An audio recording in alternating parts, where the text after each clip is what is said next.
Knife dope. More dope. Come and get your fix.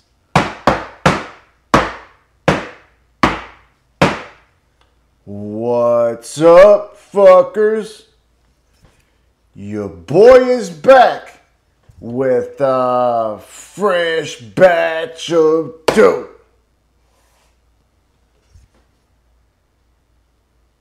KnifeDope. That's right, people. The hits don't stop. Do you guys remember this this USA-made Rosie killer from a few videos back? This was the Prince Customs Protein. Think I actually pronounced it the protein in the video, and I was wrong. It is pronounced protein. And I gave it the moniker of the Rosie Killer. And goddamn were those fanboys riled the fuck up. So I figured there's only one thing to do at this point to put this debate to bed once and for all. I think we're going to have to do a side-by-side comparison. So stay tuned to that, as we may or may not have a Rosie or two headed this way. Now, changing gears quite a bit, we're going to be taking a look at some Chinese production knives, right alongside a little bit of Taiwan love. And so without further ado, let's get to the dope. Okay, two of these knives were sent to me courtesy to pass around. We'll get to those last. And then we got one which was actually a purchase of mine. This one, of course, was a knife so nice I had to buy it twice. Coming to us from the ultimate cheat code to the knife game. Tried telling you people time and time again, quiet carry is the way. And here's further proof of that. This is the newest variation of the 9. Now, the 9 actually just might be their most popular model. You know, I think, you know, at least it's got to be one of the top 2. The Drift might actually be their most popular. But the 9 itself, absolutely love it. Now, I had just sold the one that I had in my collection, not knowing that Quiet Carry was going to be dropping this one. These come in at $360, so this is the most expensive variation of the 9 to date. They changed a few things. Number one, they gave us a new carbon fiber inlay. I believe they call this the Sea Swirl. Good looking. You know, it does kind of look like the ocean, I guess, you know, when the waves are crashing and what have you.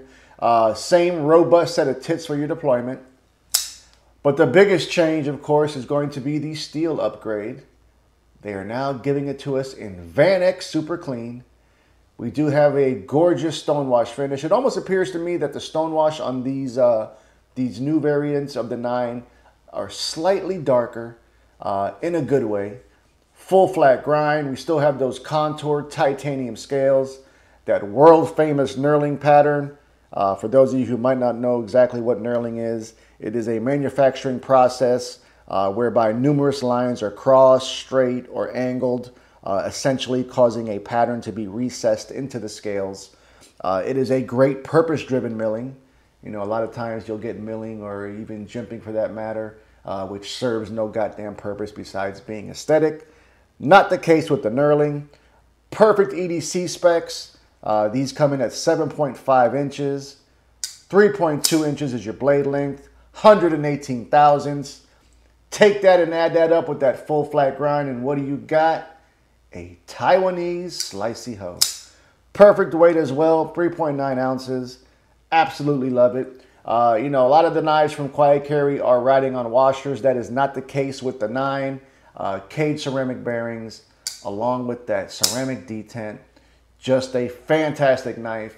I love it. You should too. Quick comparison to give you an idea on the size of the 9. We're going to keep it Quiet Carry. We've got the OG Drift. And then, of course, another one of my favorite Quiet Carries, and that is going to be the Large Drift. So there is there's a 9, people. If you've never tried a 9, I can highly recommend them. I think as of the filming of this video, they were sold out, but they always tend to replenish their stock. So stay tuned to Quiet Carry. All right, now let's get to some Chinese dope. Got 2. either both of these are not mine. This DC Blades knife was sent to me courtesy of a pass around, and then this Real Steel was sent to me courtesy of Justin at White Mountain. Do not forget, you can save 10% by using the discount code KnifeDope at White Mountain Knives. Now, DC Blades, not the. I'm not up to speed. I'm not as well informed about the brand. I think it's a brand affiliated with one of the members in our community. I think Justin from Tier 1 might have something to do with this. Don't quote me on that. But this is one of their newest offering. They teamed up with Miguron once again for the OEM. This one is called the Ceto. Maybe it's got an S on the end. It might be Cetos. But these come in at $225. I believe there's 120 units that were manufactured. As of the filming of this video, they still had some in stock. So if this ends up speaking to you, head on over to the website. We've got two forms of deployment. Got a nice, fully accessible fuller. Love me a good fuller. It is on both sides of the scale, or rather both sides of the blade. They also got this flipper tab. Now the flipper tab isn't my favorite. The way it just kind of juts out there. It seems a little bit bigger than would be needed. But let's check it out. Woo! And the detent is dialed the fuck in. Now, I'm getting like a tactical vibe from the aesthetic of this knife. We've got 7.2 inches. Now, a couple of things, you can actually customize this upon ordering it. You could choose a blade finish. What you see here is the belt satin finish. We've got 3.1 inches of M390 being ran at 59 to 61 HRC. You can also decide if you like this carbon fiber twill inlay, or you can go with a micarta inlay. We've got titanium scales, nice micro milling. You know, Miguron does such a great job on their micro milling. I've owned several of their knives and never have they disappointed in that regard. T8 is your pivot as well as your body screws. Body screws are nice and flush with the scales. Nice chamfer going around the entire handle as well. The blade also has a compound grind. So we've got a hollow and germane grind, flat on that tip, kind of a shallow hollow. It seems to get, you know, thick kind of quick behind the edge. 4.73 ounces. Now, when it comes to the ergos on this knife, that's kind of what, you know, not the most pleasing to me. I feel that the flipper tab, you know, along with these finger grooves, kind of forces you back here. In my case, I have a large size glove, or rather large glove size hand. I hang right there at the end, so you know it's not the most comfortable. Would have much rather them either, if they were adamant about giving us this flipper tab, make it to where it could have been removable, or you know I'd prefer just not even for it to be there. Also, not a big fan of the logo there on that pivot. It looks too busy, you know. Number one, I'm not a big proponent of, you know, all the billboarding. You know, at least they're giving us a clean presentation on the blade, which, you know, I'm happy about that. But I feel that the logo in contrast with that carbon fiber twill looks a little bit cheap, man. It looks gaudy to me. But as far as the actual knife itself, I mean, you know, $225. Miguron OEM, you're getting M390, Chinese OEM, you do get a milled pocket clip. I just think, for my money at least, I think perhaps I would be leaning another route. I think there's better options to go with in that price point.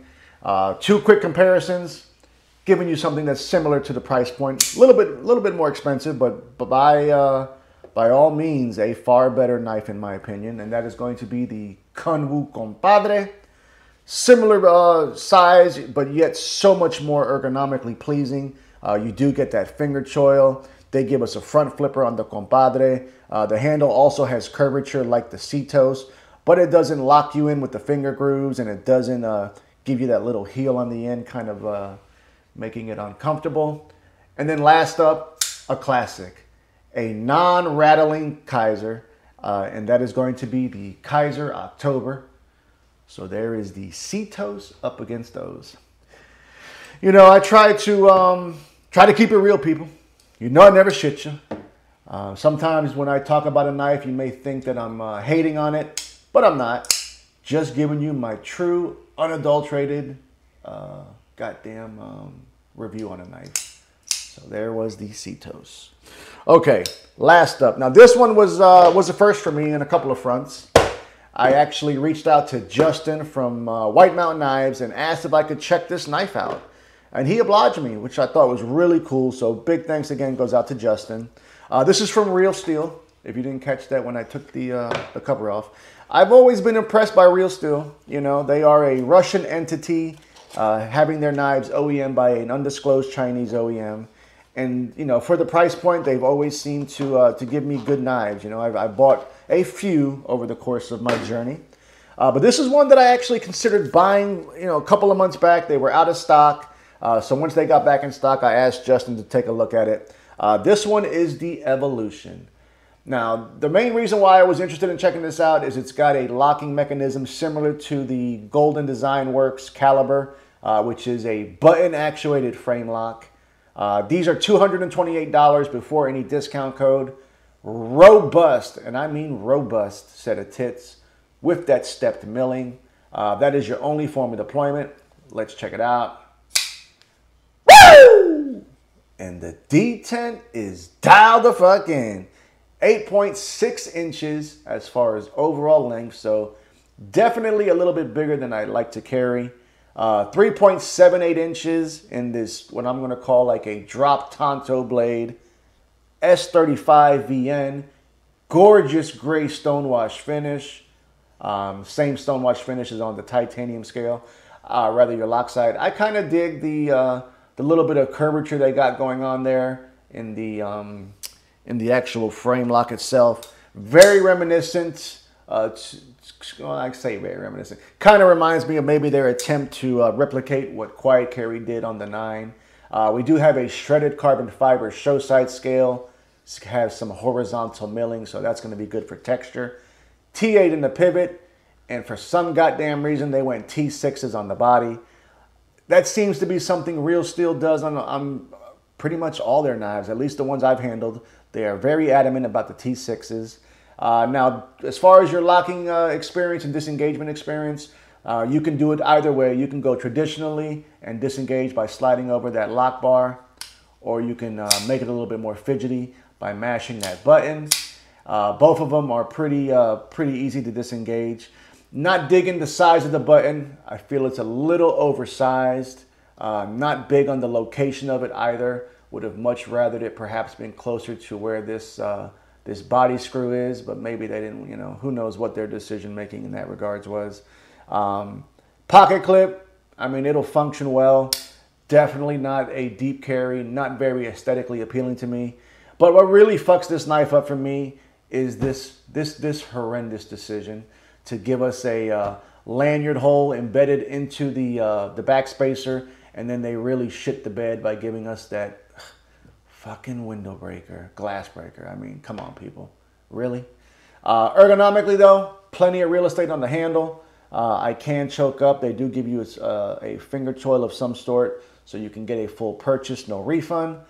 Dual flat grind. Don't know the reasoning behind going that route. I mean, if you're going to give me a dual grind, let's change shit up a little bit. I would have loved a nice hollow. I feel it's a shallow grind nonetheless. So I'm not sure exactly how good of a cutter it's going to be. 150,000 blade stock thickness. We've got 5 ounces as far as overall weight. And then, of course, they give you this option, a slide lock. So when you're in the open position, you can slide that up, which would prevent the button from being actuated by accident. And as a matter of fact, it also prevents you from, you know, disengaging it traditionally. I guess, you know, I could have did without that. I mean, you know, shit, I'm not, you know, accidentally disengaging my knives, but maybe there's a lot of you uncoordinated bastards out there who have that issue. So we'll do two quick comparisons on this one. Gonna keep it all USA, of course. We're gonna go with the ProTech Mordax, which is a plunge lock. I would have loved for them to have, you know, maybe try to locate this button on this Evolution, like you see there on the Mordax. And then, of course, we've got Big Mama, Demko AD20, rocking those gorgeous original goat scales. So there is the Evolution up against those. I'll tell you, people, maybe I'm starting to become a little bit jaded, or maybe I'm just demanding too much. Maybe I'm burnt out. I don't know. But a lot of these knives now these days, I just feel like companies are just throwing shit out there.